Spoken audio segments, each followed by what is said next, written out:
"Excuse me, sir. This seat is reserved for our VIP passenger."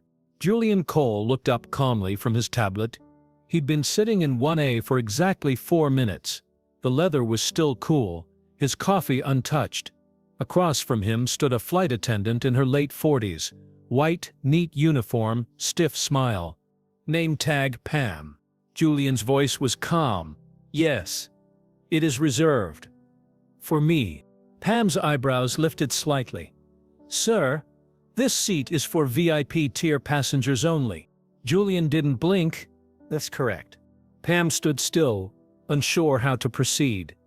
She wasn't used to someone answering that way, especially not at someone like him. Tailored gray coat, smooth shoes, brown skin, no assistant, no gold card in hand. She assumed he was in the wrong place the second he stepped on the plane. Still standing, Julian held up his boarding pass. "Julian Cole, seat 1A. Confirmed, through Apex Executive." Pam squinted down at her tablet. Her lips thinned. "There must be an error," she muttered.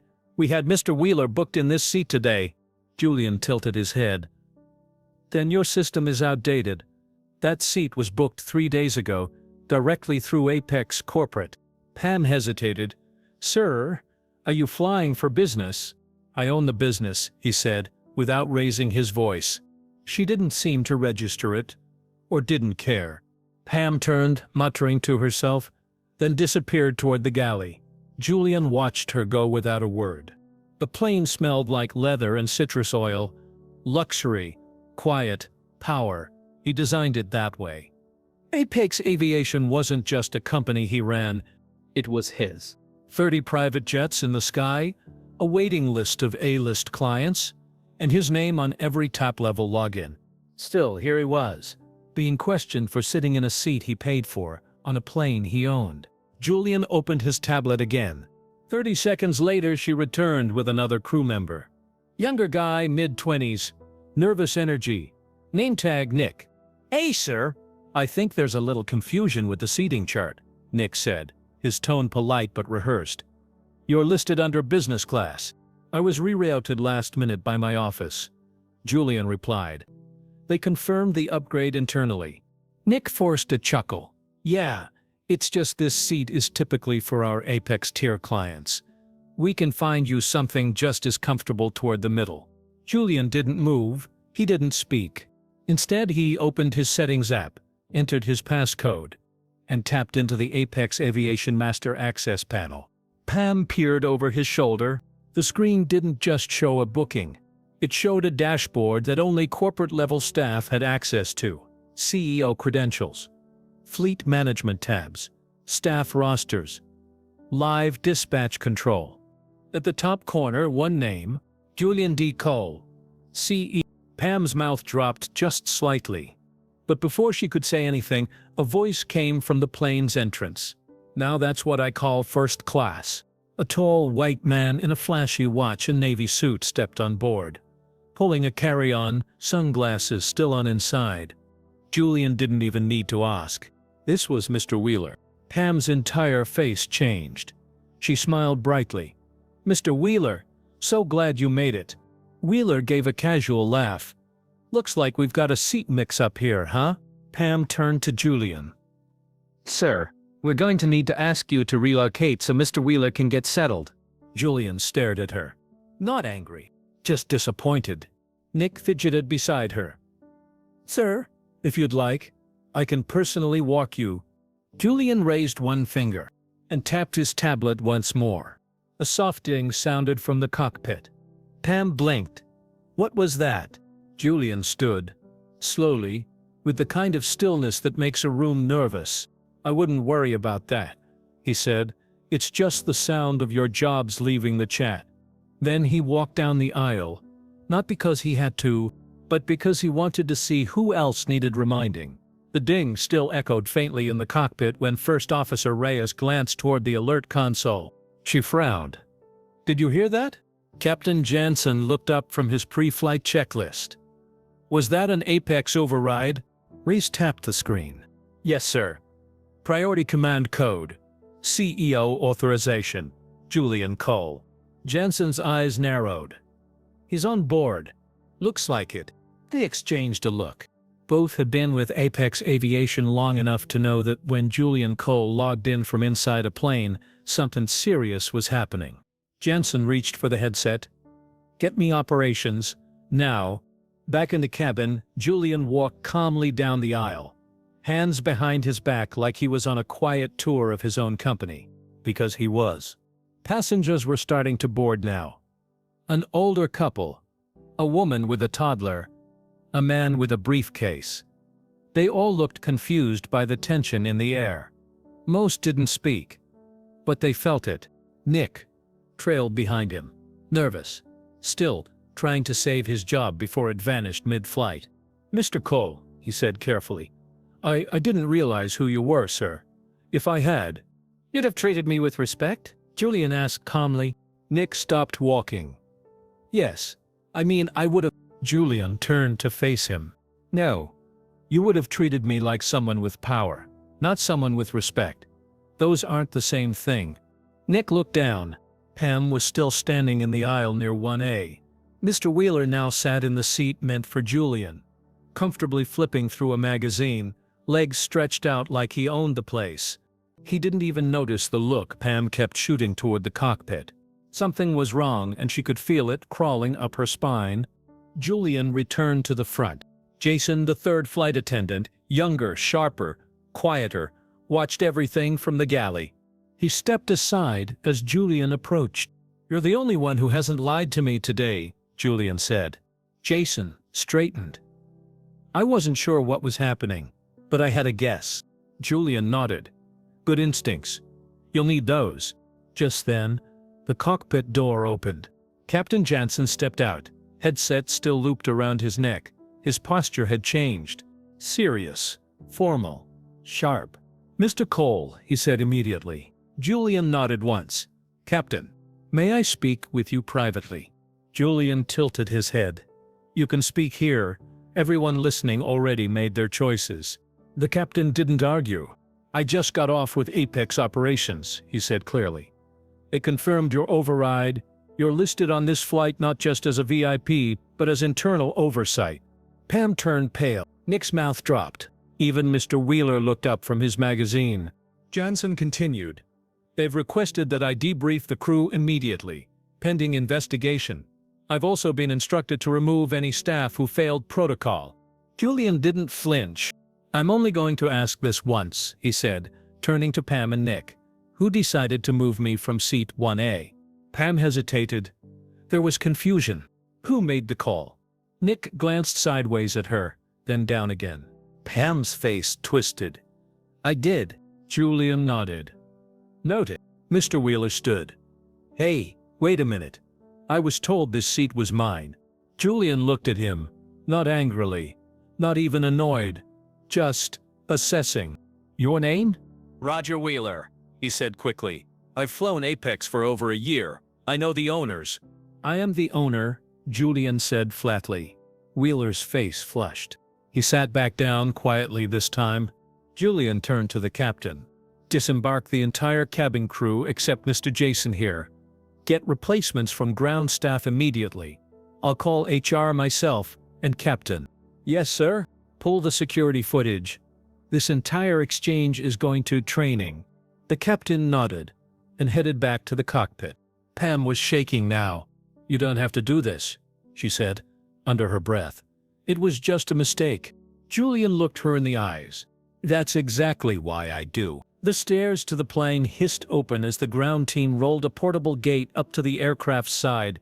Captain Jansen stood just outside the cockpit, radio clipped to his chest. "Operations confirmed," he announced. "A standby crew is waiting at Terminal 4. New attendants will be here in 10. Julian stood calmly near the front of the cabin, arms crossed, watching. Pam's voice cracked slightly. "You're seriously removing us?" Nick was pale, his hands clutched in front of him, like a kid caught in a lie. "Yes," Julian said simply. "Every flight leaves an impression. I'm not letting this one fly with yours." Jason, the junior flight attendant, stood quietly beside the galley. His hands were still, his face unreadable. Julian turned to him. "You stay. The rest go." Pam laughed bitterly. "Because he didn't do anything?" "No," Julian replied. "Because he didn't make it worse." Pam and Nick gathered their things in silence.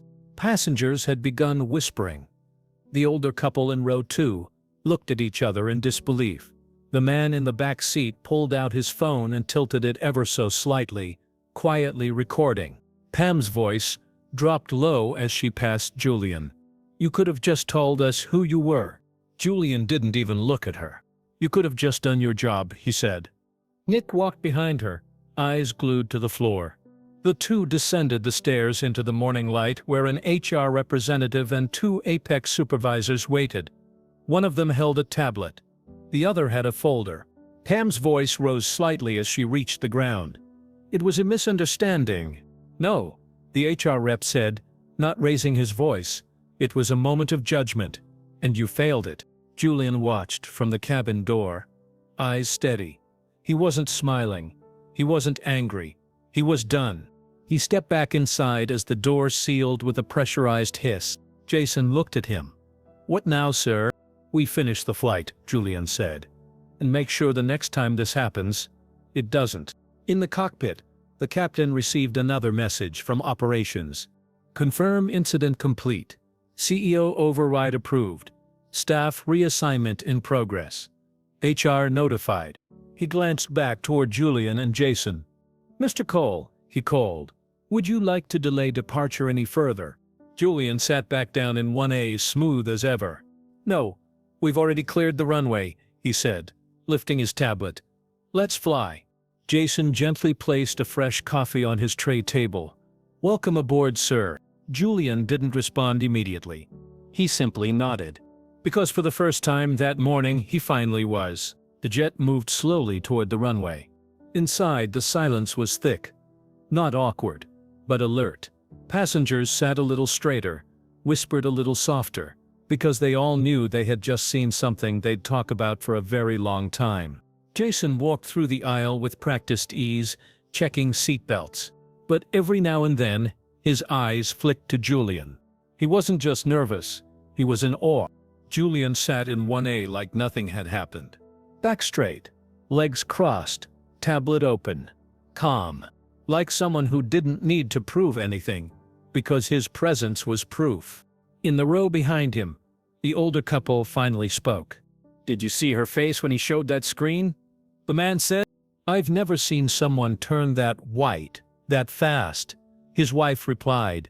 Across the aisle, the man with the phone typed rapidly. He wasn't recording anymore, he was tweeting. "Just watched a black man get kicked out of 1A. Turns out he owns the airline. The whole staff just got removed mid-boarding. Absolute cinema." He hit send. It took less than a minute to go viral. 3 rows back, a young woman gasped, "Oh my God, that's this flight. We're on this flight." She nudged the woman next to her, already showing the tweet.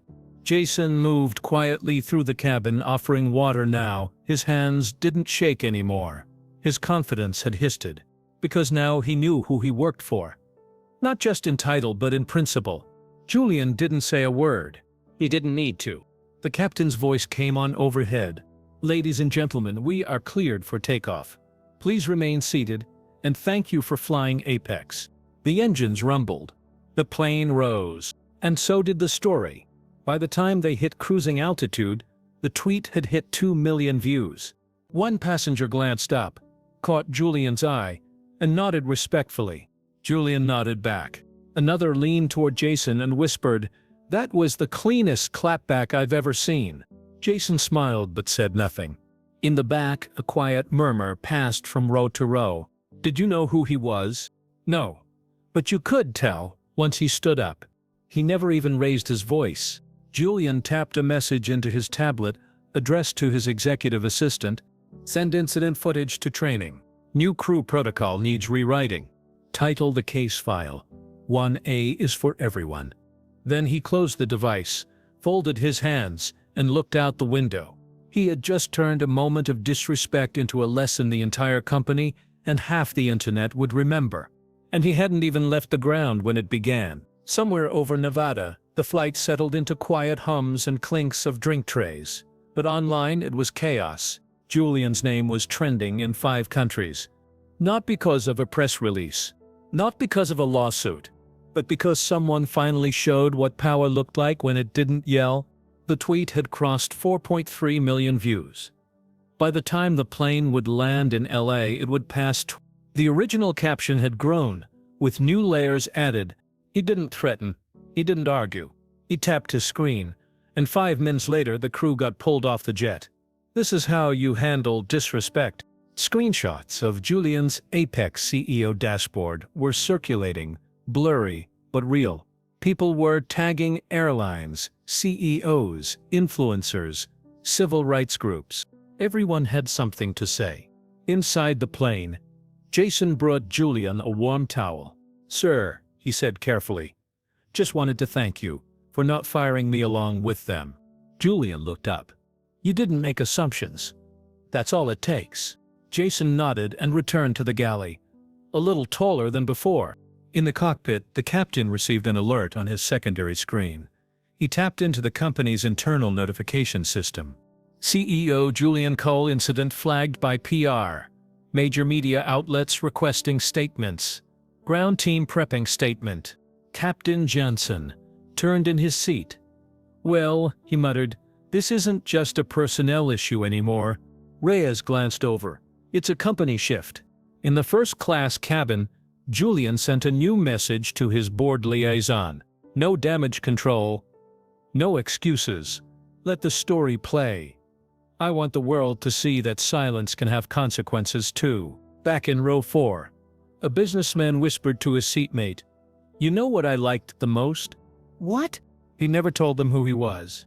They had to realize it. That's worse. Exactly. Behind them, a mother with her young son pulled out her phone and whispered, "See that man up there? That's what leadership looks like." The boy leaned forward to look at Julian. "He's the boss?" "Yep. And they tried to kick him off his own jet." The boy frowned. "Why?" She paused.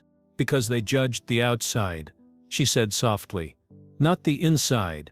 Julian sat still in 1A, sipping water, reading quietly. But he already knew this flight wasn't just a trip to LA. It was a masterclass. The wheels touched down at LAX, with a soft bounce. Inside, no one clapped. No one stood up early. Every passenger sat still, because they all knew this wasn't just a landing. It was a moment. The cabin door remained closed for another 3 minutes. The captain's voice came over the speaker, unusually formal. "Ladies and gentlemen, we have arrived in Los Angeles. Please remain seated. Ground protocol will begin shortly. On behalf of Apex Airlines, we thank you for flying with us." Julian powered down his tablet and stood slowly. Jason was already waiting at the front, hands clasped, posture straight. "The media's outside, sir," he said quietly. "And corporate." Julian nodded. "Good." Jason hesitated. "You sure you want to walk out first?" "Yes," Julian said. "They need to see what leadership looks like." The door opened, and there they were. Reporters, microphones, flashing lights, phone cameras raised, security detail, PR staff with badges. One woman from a news station shouted, "Mr. Cole, did you really fire the staff mid-flit?" Another yelled, "Sir, can you confirm what was said to you before you were removed from your seat?" Julian didn't flinch, didn't rush. He descended the stairs slowly, deliberately, every step measured. As his shoes hit the tarmac, a man in a dark suit approached. Anthony Marlowe, head of Apex Corporate Affairs. He looked nervous.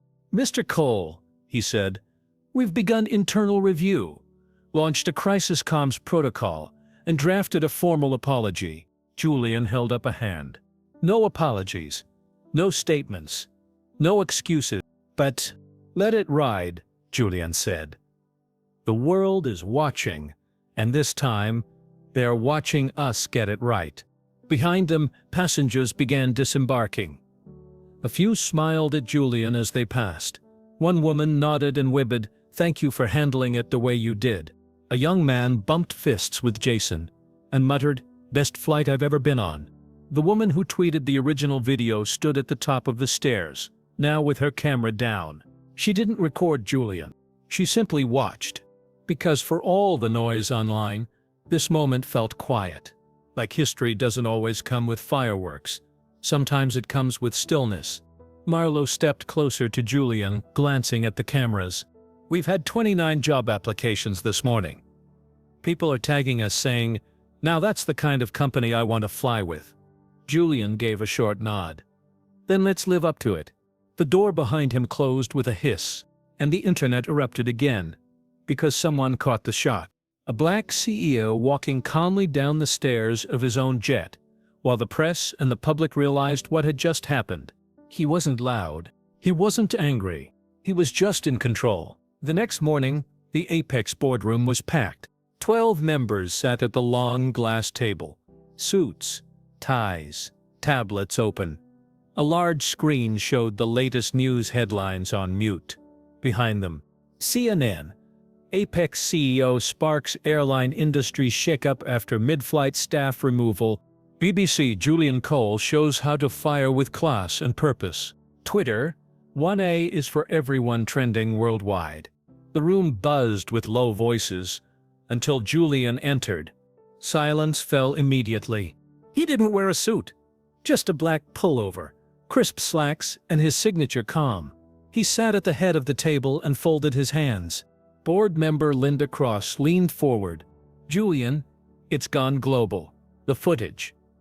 The tweets. You're everywhere." Julian nodded once. David Munro, CFO, tapped his pen. "Stock's up 9% since the incident.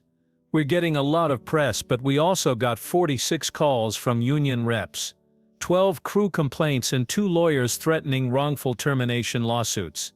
Let them file," Julian said calmly. That made the table go quiet again. He reached forward and clicked a remote. The screen behind him changed to a paused video frame. A still of Pam pointing at him with a clipboard, face stern. Then Julian played the clip. Pam's voice. "This section is reserved for our VIPs. Please relocate."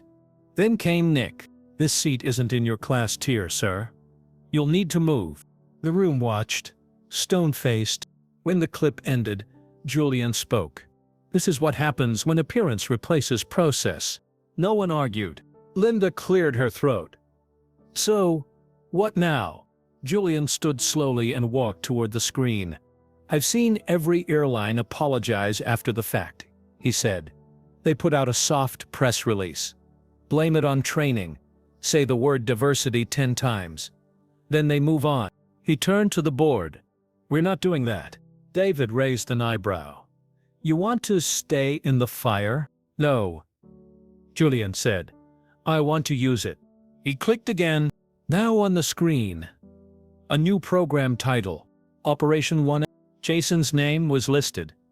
So was a full itinerary of revised training, leadership restructuring, and a top-down policy shift that would begin immediately. "We're rebuilding the culture from the inside," Julian said. "And Jason, the only one who stayed professional, he's going to help lead it." A few board members blinked. "Jason? The attendant?" Julian nodded. "As of this morning, he's being promoted to head of cabin ethics." The table was stunned. Julian didn't flinch. "I don't care what school someone went to. I care how they treat people when no one's watching." The room stayed quiet, because they knew he wasn't asking for approval. He was informing them of what was already done. Jason had no idea what was waiting for him. He stepped into Apex headquarters that afternoon, wearing his usual uniform, shirt ironed, tie neat, badge clipped. He still wasn't sure why he had been called in. Was he in trouble? He hadn't done much. After all, he didn't stop Pam. He didn't defend Julian. All he did was not get involved. Now he was standing in front of the largest glass office on the 38th floor. "Mr. Cole will see you now," the assistant said gently. Jason stepped inside. Julian was behind the desk. No jacket, sleeves rolled, tablet in hand. He looked up. "Jason, have a seat." Jason did, nervously. Julian set down the tablet. "You know why you're here?" Jason swallowed. No, sir. Julian leaned forward slightly. You didn't stand up for me. You didn't intervene. You didn't even ask questions. Jason's heart sank. I didn't want to overstep. Julian cut in. But you also didn't make it worse. Jason blinked. Julian continued. That matters. In a world full of people trying to impress the wrong people, silence isn't always cowardice. Sometimes it's control. Jason didn't speak. He just listened. Julian reached into the drawer and slid a folder across the desk. Starting today, you're being promoted. Jason's eyes widened. To what? Julian smiled faintly. Head of Cabin Ethics and Culture. Jason blinked. That's not even a thing. It is now, Julian said. You'll help build it, help train future crews. Travel with me on executive flights, and make sure what happened on that plane never happens again. Not to me, not to anyone. Jason sat there frozen. I'm just a flight attendant. Julian stood. You were. Now you're someone who knows exactly how much a moment matters. Jason stood too, still overwhelmed. I don't know what to say. You don't need to say anything, Julian replied. Just be who you already are. Jason reached out, shook his hand firmly. And in that moment, he realized. Not every promotion comes from effort. Some come from presence. And how you show up, even in silence, can say everything. 3 days after the flight, the Apex building was flooded. Not with people, but with noise. Calls, emails, headlines. Everyone had something to say. Some praised Julian for taking action. Others? Not so much. One tabloid headline. CEO goes power hungry. Fires flight crew over seat drama. One viral comment. He should have just shown his ID. People make mistakes. An industry blog post. Is Julian Cole too harsh for his own airline? Inside his office, Julian scrolled through every one of them. He wasn't shaken, but he wasn't ignoring it either. Because this wasn't just about him. It was about what came next. His phone buzzed. His assistant's voice came through the intercom. Sir, HR is requesting a meeting. 2 terminated employees filed wrongful dismissal claims. Julian stood. Schedule it. And Jason's outside. Send him in. Jason stepped in, more confident now. Still adjusting to his new position, but growing into it fast. Sir, he said, just got out of the first ethics workshop. Went better than expected. Julian gestured to the glass wall behind him. The outside world thinks I went too far. Jason glanced at the screen. They weren't on the plane. Julian smiled faintly. No, they weren't. He turned to face him.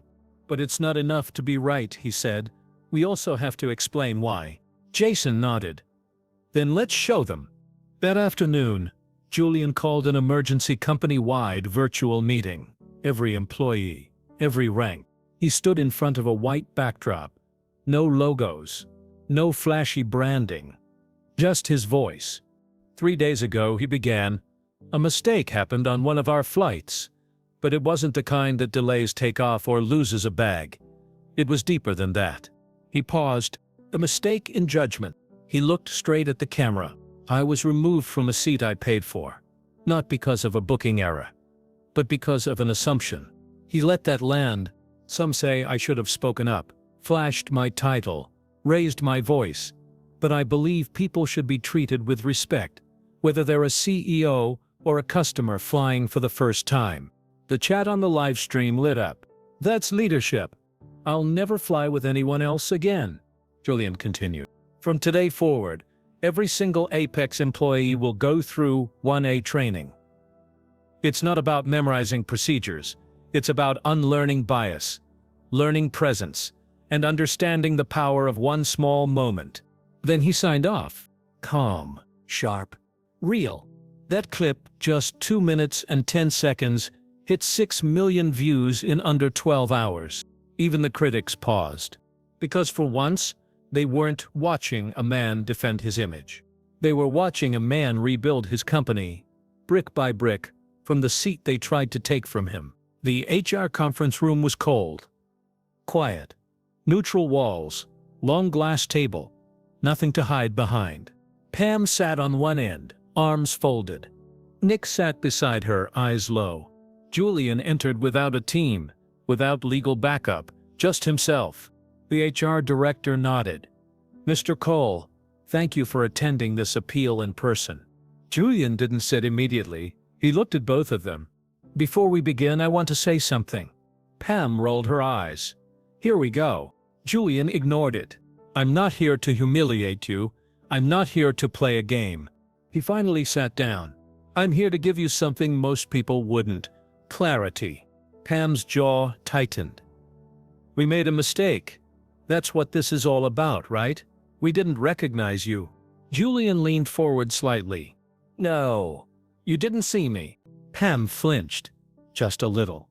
"You didn't ask questions. You didn't verify my seat. You assumed I didn't belong because I didn't look like I belonged." Nick finally spoke. "I just followed her lead." Julian turned to him. "And if she had led you off a cliff?" Nick went quiet again. Julian exhaled slowly. "I didn't fire you because you messed up. I fired you because you stood in it. Because even when I showed you proof, you kept doubling down." Pam spoke again. Louder this time. "You embarrassed us in front of the whole flight." Julian didn't raise his voice. "You embarrassed yourselves the moment you prioritized appearance over service." The room went still. The HR director cleared her throat. "Both former employees have requested a chance at mediation or reinstatement." Julian nodded. "I won't reinstate either of you to the same roles." Pam opened her mouth, about to object, but Julian continued, "Because the lesson won't stick if the position stays the same." Pam looked confused. "What does that mean?" "I'll offer you both a choice," Julian said, sliding a paper across the table. 6 weeks of public ethics retraining. Unpaid, observing Apex's new service model. Shadowing Jason and other leadership members. Pam stared at the paper. "And at the end of it," Julian added, "you'll either walk away better, or you'll walk away forever. But at least you'll understand what you didn't before." Nick blinked. "You're giving us a second chance?" "I'm giving you a mirror," Julian replied. "Whether you look into it is up to you." Neither of them said anything. Julian stood. "My team will follow up by the end of the day. You don't have to say yes. But if you want to come back, you come back different." And with that, he walked out. Not to punish, but to teach. The set was simple. A white chair, a black background, a single camera. Julian sat quietly as the light warmed. No audience, no podium, just one man with something to say. This wasn't a press conference. This wasn't a PR stunt. This was his moment. The interviewer's voice came off camera. "Mr. Cole, if you don't mind us asking, why didn't you speak up when they tried to remove you from your seat?" Julian took a breath, thought for a second, then looked straight into the lens. "Because I've done that before," he said. And nothing changed. He sat back slightly, eyes steady. "I've raised my voice. I've gotten angry. I've demanded fairness. You know what people saw?" He paused. They saw a black man being difficult, aggressive, entitled. The room was silent. So, this time, I stayed calm. I didn't explain. I let them write the story in their own ink. And then I handed them the truth. The interviewer waited. Julian continued. "I was 12 when I was first accused of stealing in a store I'd never been in. I was 16 when a teacher told me I was too confident for someone like me. I was 20 when I got denied a business loan in a bank I now own." He leaned forward. "I've learned that real change doesn't always come from shouting." He looked down, then back into the camera. "It comes from making silence louder." The interview clip dropped the next morning. Within an hour, it was on every platform. He didn't scream. He didn't beg. He just made sure they'd remember. The power of quiet black leadership. We need more of this. This man changed an entire airline without saying a single harsh word. By noon, Apex's public trust rating hit an all-time high. Applications tripled. Even competitors took notice. That clip wasn't a speech. It was a reflection. And for the first time, millions weren't just listening to what Julian said. They were listening to Y. 3 weeks later. Apex flight, same route, same aircraft, same seat. Julian Cole stepped onto the plane not as a passenger under suspicion, but as the man who changed the company without ever needing to raise his voice. Jason greeted him at the door. New badge, new confidence, head of cabin ethics and culture. "Welcome back, sir," he said with a proud smile. "Your seat's ready." Julian nodded. "How's the team?" "Solid," Jason replied. "Better than before. The new hires, they get it." As Julian walked to his seat, he noticed the small details. Attendants greeting everyone the same. Passengers of all backgrounds sitting comfortably. No glances, no judgment. A woman in a hijab, sipping coffee in 2A. A teenager with pink hair and headphones in 4B. A man in a maintenance uniform reading a hardcover book. No one looked out of place. That was the point. Julian sat down in 1A. The leather still cool. A fresh towel already waiting. Jason approached. "By the way, you've got company." Julian looked up. From the entrance, two familiar faces stepped onto the plane. Pam and Nick. Not in uniform. In black polos. Plain slacks. Name badges clipped on lanyards. Pam looked nervous. Julian stood. She stopped in front of him. Swallowed hard. "We finished the 6-week training," she said quietly. "I wanted to say thank you for not giving up on us when you had every reason to." Julian didn't speak right away. He glanced down at her badge. Pamela Reese, Cabin Support and Inclusion Liaison. "Don't make me regret it," he said simply. Pam gave a tight smile and stepped aside. Nick followed behind her with a quiet, sincere "Thank you, sir." Julian returned to his seat. Jason leaned in. "You think they're ready?" Julian replied, "We're all learning. I just gave them a reason to start." The jet door closed. The engines powered up. The plane lifted off, and as the ground dropped away beneath them, Julian looked out the window. He didn't just see clouds. He saw clarity. The same seat that was once denied to him was now the reason thousands of people would never be denied again. He didn't need applause. He didn't need revenge.